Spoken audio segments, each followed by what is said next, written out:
Employment agency horror stories. Let's have a look. Hello everyone, Florian.Heise here and welcome to another episode of HeiseSays. Still working through my morning coffee, and I thought we'd have a look at some horror stories about employment agencies.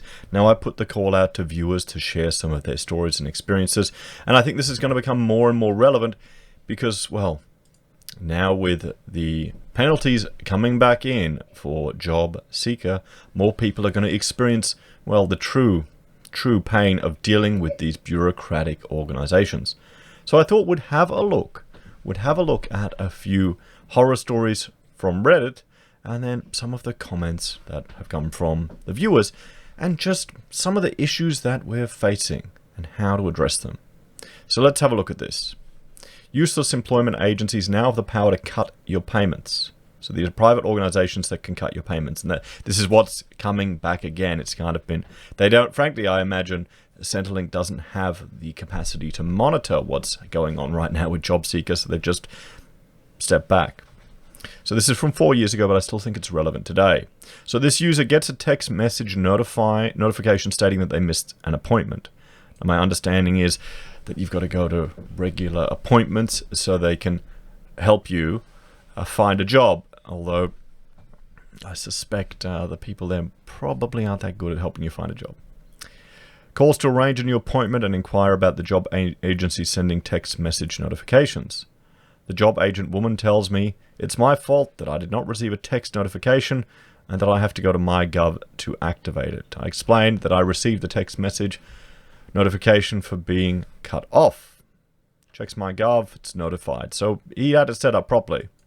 Stressing about direct debits due in 2 days. This is one of the problems when you have all the direct debits set up, guys. You know, they love you making it easy, but if they take out too much, they'll charge you fines, and it's why I'm more of the opinion of getting rid of, trying to minimize direct debits and paying in bigger chunks, but sometimes it's not possible. I understand that. So, achieving making a new appointment for the next day, goes to the job agency and gives them what they require. And he's asking them about Uber. Now, Uber is, if you have a vehicle, it's gotten a lot harder to make money in it. My experience, I did it for a time. I did it over like a holiday period, which generally gets quiet for our business. And I did it down the Gold Coast, up and down the Gold Coast. And I kind of figured out, when you take in the accounts of running, the cost of running a vehicle, the depreciation, all of that, you kind of break even if you're lucky. And I was doing it not that hard. I'd be doing it every morning, for 3 or 4 hours before I start real work, or on the holidays, Christmas, New Year's. Then those would be good days. But it's good for cash flow. It's good for cash flow, and it could be an opportunity for someone to get out there. I've got project work out of it too. Little jobs. Can't complain, and it's pretty easy, to be honest. You listen to a podcast, drive around. My issue with it was dealing with just some of the passengers, particularly down the Gold Coast. Let's just say very high maintenance young ladies doing illicit substances in the back. And I'm thinking, you know what? I don't want to expose myself to this risk. But, so he was asking about Uber. The job agent woman, typing with 2 fingers, you can just get the mental image there, can't you? It just permanent is, what's that, Little Britain? That show they wouldn't be able to do now? Computer says no. Uber is not a real job, and I need to gain skills to get a job. So here's the thing. Are they receiving a kickback to sell people to do dodgy courses? And I've seen some of that in the comments from people. Do this Cert 3, do this, that. Cert 3 is the stupidest thing in the world. We don't need education for really simple things. It's ludicrous because that's just adding cost and more burden to enter the workforce. All of this regulation, red tape, it hides the real unemployment statistics because, well, you're not unemployed. You're doing a Cert 3 in ass wiping, So he's disgusted at looking at the woman clearly incapable of helping him get a job. He leaves. And he reports to Centrelink. The job agent does not inform me that I'm required to call Centrelink to have my payments reinstated. So $600 total debt among accounts, over 100 in bank overdraft fees from medical direct debits and rent. My bills were paid, will bounce on Monday, and will start being outstanding. This is why we see people fall into the debt trap and cycle. So they get into this situation, I'm assuming, and then they run off to one of these payday lenders, one of these sharks that just sinks them under. This is why you gotta a lack of financial education for young people in learning how to build up an emergency reserve. It's what leads to this. If you're so bloody close that you're literally going week to week, that's scary. So he's Torsa employment in Palm Beach, Gold Coast. Scamming the government for taxpayers' money. They do not help you try to get a job, but once you find employment, you're required to tell them so they can receive money from the government for job placement. So I'm seeing this more and more. I mean, this sounds like a brilliant way to make money if you set up one of these employment agencies. Getting kickback. I mean, I've never actually been to one, and I've never gone to an employment agency to hire someone. In the architectural profession, you'd want professional people, so we'd head to the universities. Often when I was tutoring there, I would, take people to offer them jobs, be their first jobs. And then we'd advertise on LinkedIn and Seek, Facebook even. So here's his backstory. A 26-year-old business student that lives on the Gold Coast. His previous university had trimesters finishing mid-December. I needed to wait until the 18th of July before I can go back on the student allowance, so in the meantime, I'm now a job seeker receiving New Start allowance. I have more than enough qualifications and skills to at least find some casual work, but it is proving difficult to find anything immediately. Well, this is the thing. Maybe some of the employers don't want to take you on because they're worried you're just going to jump ship when uni hits back. I can see that being a risk factor. I can see that particularly now with JobKeeper. If you've got you've got someone receiving JobKeeper from the airline, so you're going to offer them a position for a casual job when they might disappear later. That's a risk. It's not fair, it's dodgy, but it's a risk. So I can see why the guy wanted to do Uber. You shouldn't even told him about it. You should have just done it, to be honest. Calls in Woolworths usually take 90 days to respond to applications. With the money I've saved and cash I'll get from the sale of my current car, I'll be able to purchase a newer vehicle to meet the requirements for Uber. Uber driving will give me enough cash to pay my bills and survive while I wait to go back to uni. Now, on the Gold Coast, that probably makes a lot of sense. There's a lot of people going out at night. You can do it's easier than Brisbane. You just drive up and down from one side of the city to the other. And I mean, Uber, there's some advantages and disadvantages.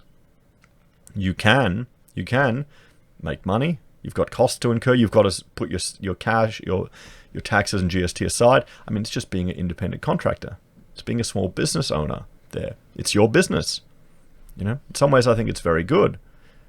So, I mean, that's the advantage. It's getting around the cartel of the taxi industry and those insanely inflated license plates to get into that. It's a whole other business. So, the employment agencies do not want to classify Uber as a job because you will be self-employed. Once you stop receiving Centrelink payments, the employment agencies will cease to receive funding from the government. Edit 2.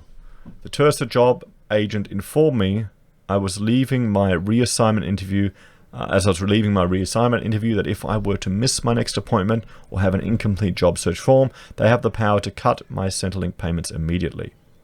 Edit 3. Thank you so much for those who have given me the information to have the issue fixed. As soon as the office opens on Monday, I'll keep you posted. And the outcome. He called Centrelink. The lovely woman on the phone reinstated my payments. I lost 2 days of pay plus overdraft fees. Centrelink informed me that Uber driving is an acceptable form of income to get off benefits. Well, anything is an acceptable form of income. Well, as long as it's legal, is an acceptable form of income to get off benefits. Get rid of GSAs and let Centrelink handle it all. A big FU to unemployment. So I'm seeing this more and more, where people want to get rid of these agencies to go back to the CIS. What do you think, everyone? What do you think about that? I mean, if you're an employer, have you ever gone to these employment agencies to try and get someone? I mean, you wouldn't go for a professional job. It would be an unskilled job, and what's stopping you just doing that online? I guess it's trying to manage reduce the impact of like getting 200 or 300 resumes on your desk. And here from I Need a Cuddle. Some of these agencies are no more than a blatant scam. I was assigned to a local agency called Heise a few years ago, but after a few months they completely ceased to call me in for appointments. When I handed in my fortnightly dole form, the Centrelink employee who took the form would often tell me that I had an appointment with Heise showing on the screen and they'd give me the time and date, but when I got in, the Heise receptionist would tell me there was no appointment. I mentioned it to the mate who then worked as a manager in the state office of the Federal Department of Employment, Workplace Relations and Small Business. He said it was a common scam whereby they'd register an appointment on the Centrelink system to be seen as upholding their contractual obligations, but wouldn't notify the client so they wouldn't need to expend the resources in order to make profits. Oh boy. Can you see that happening? Do we need to have random checks of these employment agencies? He said it was aggravated by the government's refusal to implement any sort of compliance regime in order to address these blatant scams. Oh, there you go. If a welfare recipient is seen to be even missing an appointment, they come down like a ton of bricks. But corporate fraud seems to be tolerated, if not accepted. It's absolutely criminal that they're even operating. The funds should be directed to TAFE instead so they can actually supply job seekers with a qualification. And more people calling up for the CES. So the CES. Dad worked for that until the day it shut down, then started to work in the private employment services, becoming general manager of one national company, which has taken a huge hit, having to shut down the majority of their sites due to refusing to play the game, and was of the opinion that the private sector did a much worse job for actually finding people jobs and training. Well, it's because the government's involved in it, isn't it? The government's involved in it. So what do you think? Exactly, when I first left school, you'd walk in the CES, sit down with a consultant, they'd get on the phone, and you'd walk out there with a job to go to right then and there. Employers would post jobs on the board, and you'd apply for them directly. I mean, that sounds romantic and old, but, you know, it's pretty old. Pretty old-fashioned when you've got online to access it. But, I mean, do we even need these job agencies, guys? And what value are they adding? What value are they adding?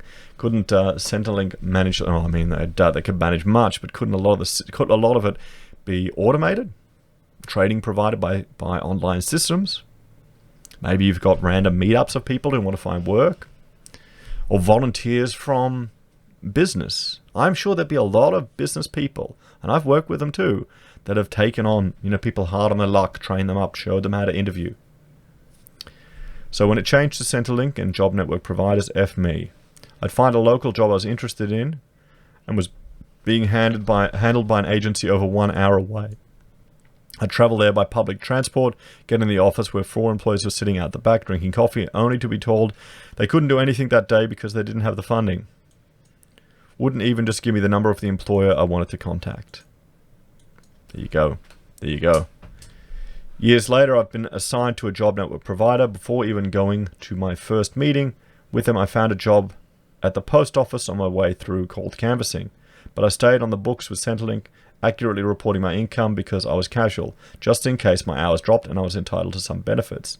The job agency kept calling me in for my first appointment. I was like, I can't, I'm working. They said, I still need to come in. No, I'm not even receiving any money from Centrelink. Next thing I know, I'm receiving a letter from the job agency congratulating themselves on finding me a job. I called them and say, hey, you didn't do anything. I haven't even met with you yet. I then called the ombudsman and said the job agency has scammed the government out of $10,000 by claiming they had placed me in a job. They opened an investigation and told me I could call back in a month to find out the outcome. I did. They transferred me to the department who investigated. Lo and behold, it was the job agency I'd complained to about was investigating themselves.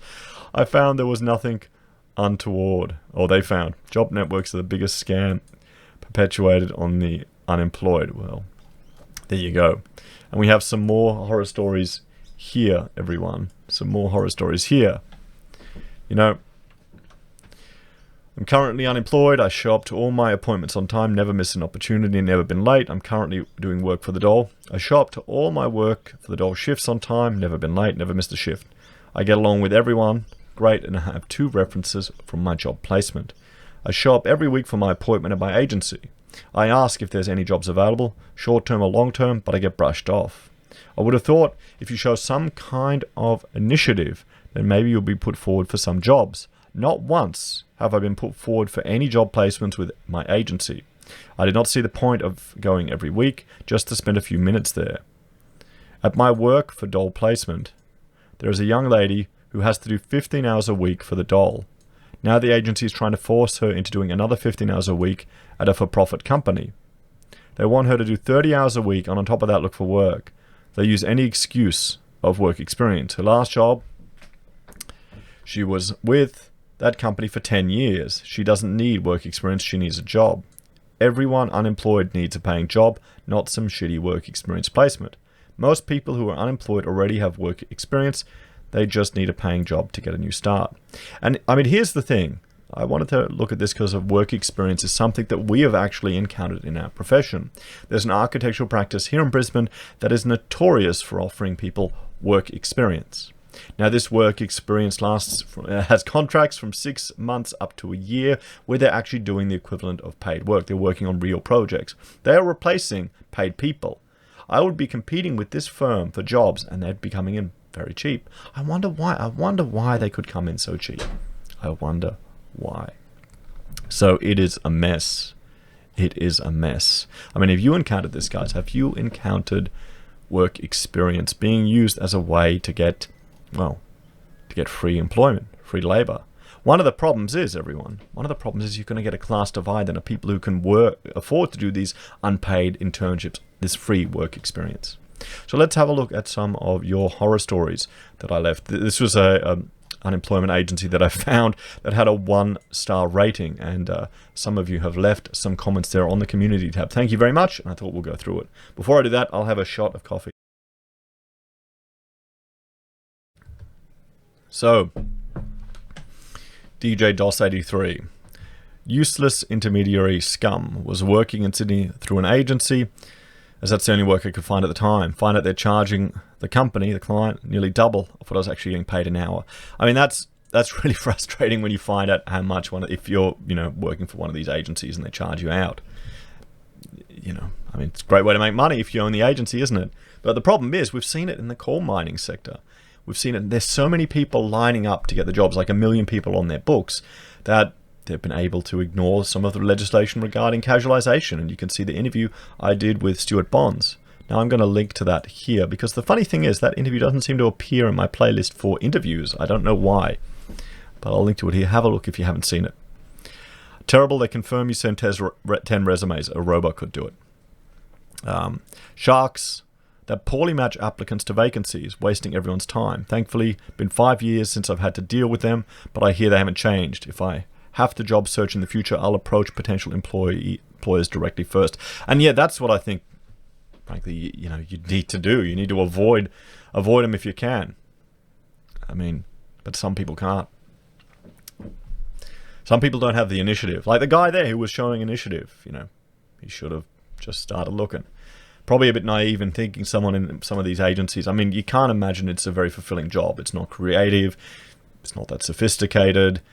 I can't imagine you need to be a high IQ player to be working in those type of positions. So Bless was saying, a tradie myself, had a bad injury, ended out of work. The nightmare of job agencies began. Just the legal stuff, hard to even begin with the garbage I had to deal with. Trying to begin my own business. I think it's far better for people to try that from home if possible. Good luck out there. And I mean, I agree with that. You want to try and get into a situation where even just a side gig or something you can do to bring a little bit in to build it up is valuable. It helps. It reduces your stress a little bit, guys. And I mean, it's going to be tough, but there are a lot of opportunities out there you've got to try. Although, saving up scrap metal from around the house isn't very profitable, which is one thing I've been trying. So, before I acquired a disability no good, nothing done, actually drained the training account with hopeless busy work. Made it hard to do job searching, about the only actual assistance was paying for some safety gear once I was ready to start some logistics work. And then Rosen goes on, because I've taken a capture of this, goes on to say that once they were disabled, they acted as an intermediary between them and Centrelink, so it was quite helpful.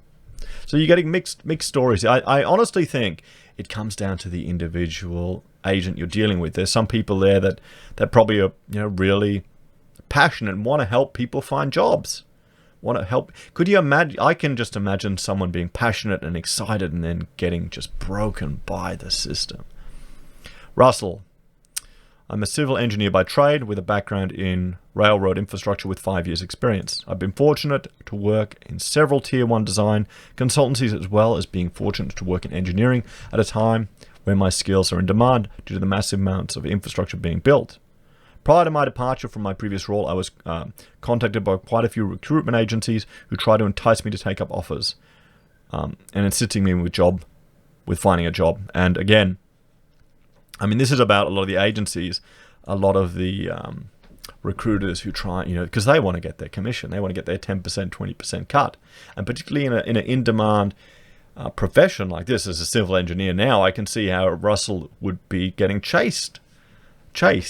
I keep thinking back about the Dilbert cartoon where they're ringing up to, the recruiters ringing up going, did you know that engineers are highly paid outside of the workforce? And Wally's there, or outside of your company, and Wally's there going, no, but the company newsletter saying, no, it's dismal, horrible outside. The recruiter's going, I can make 20% just by placing you somewhere. I remember I've met with recruiters because we were looking at getting some senior people. And I was shocked at what they were charging. I mean, how do you justify this? What do I need you for? They didn't like me very much. Kick his ass, Seabass. They're a joke. Their workers are unemployable anywhere else, and they're basically drones. I mean, that's kind of what I'm thinking. Matt, going back 5 years, but zero help and a lot of hassle. I was proactively looking for a professional role, and they couldn't even review my resume with any constructive feedback. Not to blow my own trumpet, but I was a hell of a lot smarter than the person helping me. Yeah, mate, I can relate to that. I can relate to that, Completely useless. This is from my Hello World. But some have nice coffee machines and a staff with a few cuties, which have dated after got another job. So saw the positive side. Dating the cuties and the good coffee. Fantastic. That's it. And Mact, they destroy whatever workforce they supply. The UK is riddled with them. They skim the rates at your expense and expect you to thank them for getting you a job. Scum. Well, yeah, I mean, that's the thing, guys. The cost of recruiting someone, that's potentially money that could go to the person that you're employing. But I mean, you can understand why businesses do it, because just getting people can be quite an onerous process. It can take a lot of time. Reviewing all these resumes, setting up processes, interviewing people. We've done it, even for junior positions. You want to be thorough. Aegon Aram. I've had them get my payments cut while not even being required to attend because I studied full-time. I've asked for help with at least 5 jobs I thought I was capable of doing, and they refused. They instead tried to push a business course. I'm serious, Leal, I'm not going to be able to run a business. And they threaten him every time. So here again, we're hearing about them pushing courses, pushing training. What do you think, everyone? Do you think a Cert 2 or a Cert 3 is worth actually being considered a qualification? Do you for those employers out there, do you even consider it something important? And what we're going to do, because these are all getting cut off here. I didn't realize that happened. What we'll do is we'll just jump to my channel over here, and we'll have a look at it, guys. So let's look here at community. So if you haven't seen it, I'll post random things here, surveys and things. Please have a look. So let's have a look here at some more comments. What were we looking at? Something redundant. We got up to him. And I will sort it by newest first. Where are you? There we go. I don't know if they're still around, but I was chronically unemployed, and I was a chronically unemployed client of Job Find. They kept placing me in work which I wasn't skilled or qualified for, knowing I would be back weeks later. They got paid by the government every time they placed someone in work. So if they can place someone in work 5 different jobs, at 5 different payments they receive. So that's the thing. That's the problem with this situation, isn't it? They should get paid for finding someone in work, and only if the person stays in work for a particular period of time. Meanwhile, my situation improves none. Also, they denied to sponsor me, which is what I needed in order to do volunteer work for free on the false hope that eventually I'd be seen as good enough to deserve actual money. Yet they denied me and placed me in a job that I couldn't do, even though I had been let go for exactly the same type of job a month earlier. They're like most NGOs, outright scams. Risky analysis, and too long don't read, 14 years part-time job and counting. Thank goodness for the fallback part-time job, even while on Centrelink. Sub-job agencies are useful, others are not. It's a guaranteed income business that is offered by government. Though Centrelink and education ties or commissions, can they actually get commissions? Can they get kickbacks? I mean, in architecture, you'd have to declare that. You wouldn't be allowed to get it, as the government pays the agencies a sum per job seeker to help them find a job. Work and provide basics, including interview, attire, counselling, training, and job recommendations. While they can provide you with courses and training to help you find work yourself, sometimes this is run inside the agency, or they may even recommend an outside education facilitator, possibly commission payments. I mean, this is the thing. I'll let you go through this yourself. This is the thing with these education providers. How much money is the government paying for these organizations to provide these courses, and how much value are they? I mean, if it's anything like the other education that's provided, it could be an issue. Vladimir, the numbers these useless agencies should get is not present on the chart and should be -5. And here we go. I mean, you've got Nick, Platinum staff in Mount Gravatt, across the road from Centrelink, went in for a customer service role on the phones to organise meetings between the job recruiters and the job seekers. Anyway, the title of the job ad was misleading. When I got in the office, it was like a college dorm room, everyone mucking around, cocky people, etc. Fortunately for me, this was just a second job, so I had options. I've never worked in an office, but I have a lot of experience talking garbage on work sites, so it was easy for me to flow with the conversation. Anyway, I found out instead they're just trying to push Cert 3 government-funded courses. I wanted to start as customer service and hopefully become a recruiter in the future, but I could see through all the bullshit. They were pretty much just a call center marketing these certs. I asked him, is it easy to sell these courses? Like there are even jobs attached to these ads. Short answer, they weren't all fake, but a lot were dummy ads just trying to lure people in with no experience in things such as forklifting, truck driving, and scaffolding.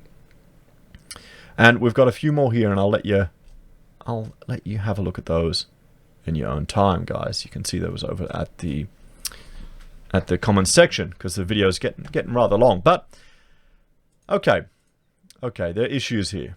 There are issues here with these employment agencies. There's issues here with the welfare. I mean, the problem is if it gets too high, it disincentivizes people to work. And I know they're people critical. We can't have these requirements. You can't penalize people for turning down a job. You can't. That's unfair. And I understand. I appreciate how that can be tough. And I appreciate seeing this, how these agencies can abuse that situation to try and make more money for their own needs. It's in their incentive. It's their incentive to punish people for taking down an unreasonable job because they want to. It seems to be they want to get you in those jobs to keep getting their money in. But then the danger is you get people stuck in this poverty trap. You get people in a position where, well, the money they could earn from working is so, the difference between that and welfare is so little it disincentivizes them for working. So they're stuck at this poverty level. They're stuck at the welfare level. There's no incentive to climb out. There's no incentive to get above. So what could we do? What could we do? What are some solutions? Well, let's put one out there. Let's put one solution out there, or at least one idea to discuss. And I've mentioned this before. I've mentioned this several times. We need to create parts of our country which are special economic zones. And let's experiment with these zones. Let's look at, okay, let's remove the minimum wage. Let's reduce the tax burden on people. Let's get rid of fuel excise to everyone in there. What about you have a region where there's no GST, where it's completely GST exempt, where you have tax breaks for businesses, where you have incentives for people to invest, rather than simply throwing everything at housing, where you've got, you turn the minimum welfare into a UBI in that area, in that region. And then you have different comparisons so you can see what happens. I would argue that the less intervention you have from the state, the greater economic opportunities you create for people. I question if there's actually the political will and boldness and leadership to try and experiment with these type of things in Australia, but we'll have to see. I mean, let's just look here at the definition. Is an area in which the businesses and trade laws are different from the rest of the country, a special economic zone. SEZs are located within a country's national borders, and their aims include increasing the trade balance, employment, increasing investment, job creation, and effective administration. So, there you go. And we can list some of the countries that are special economic zones: Bangladesh, Belarus, Botswana, Cayman Islands, China, Cuba, Greece, Egypt, Ethiopia, Indonesia. And you're thinking, but Florian, Australia it's a first world country, Florian, No, we're not. Guys, we need our economic complexity is 73rd in the world. The Harvard Atlas is suggesting, the Harvard Atlas is suggesting, and I will bring it up, that Australia implement economic policies and strategies similar to colonial nations. Now you've got others arguing for a much more interventionist strategy, that we need a government-controlled bank and we need to funnel our investment into specific areas. Sure, that's a strategy we can look at too. I would like a mix of approaches, honestly. This is why when I advocate for political engagement, I would never put my hope on one party or another. You're always going to get your hopes dashed, your dreams dashed. The party or the group that you put up on a pedestal will always fall down and disappoint you in one way or another. But we need to get more political people active so there's actually more debate happening. So, you can see here, a special economic zone in Alabuga in Russia. There's some in China. They're happening all around the world. Could it happen in Australia? And could that be a way to mitigate some of the issues that we're having here? Because the problem is, okay, we'll get in a vicious circle. So you've got welfare, is it this many monies? And then, okay, welfare is stopping people from finding work because that's only 2 and a little monies. Okay, so then we need to up the minimum wage, guys. We need to up the minimum wage. I'm trying to draw with a mouse here. So the minimum wage goes up. So that means costs of food go up. So that means this isn't enough and this needs to go up. It's a vicious cycle, guys. It's a vicious cycle. You trap people in a poverty trap. If, welfare is too high, you up the minimum wage, you up the costs of goods and services, you make Australia uncompetitive on a global stage. It means our imports and exports become more and more products that can be automated, more that are less labor dependent. We lose our competitive advantage over the world. And that means that wealth gets, more centralized in those that can leverage it, and you get greater inequality. So, there's a solution. There's a suggestion, everyone. Let's look at some special economic zones in Australia to try and break this messy situation that we're in and try and experiment with some brave policies. What do you think, everyone? Do you think our leaders would have the guts to do it? Do you think there's a political will in Australia? Or it's just the fear of, going through some tough times? Is that going to mean that we'll just be stuck the way we are? Doing the same thing again and again, pumping up that property bubble like it's our entire bloody economy, and wondering why people can't afford to buy a house, and just, you need 2 people to service a mortgage. As always, let me know your thoughts and opinions in the comments below. Thank you to everyone who commented on the community. It was interesting to see. Take care, have a great day, and I'll see you next time. If you're a fan of the channel and want to support us, there are a few ways you can. You can join us on YouTube or Patreon. You can support us using any of our affiliate links at Amazon, eBay, Independent Reserve, or Kucoin. You can buy our merch from HeiseSays. You can use Gold Pass from the Perth Mint, or support us via PayPal. Take care, everyone. I'll see you next time.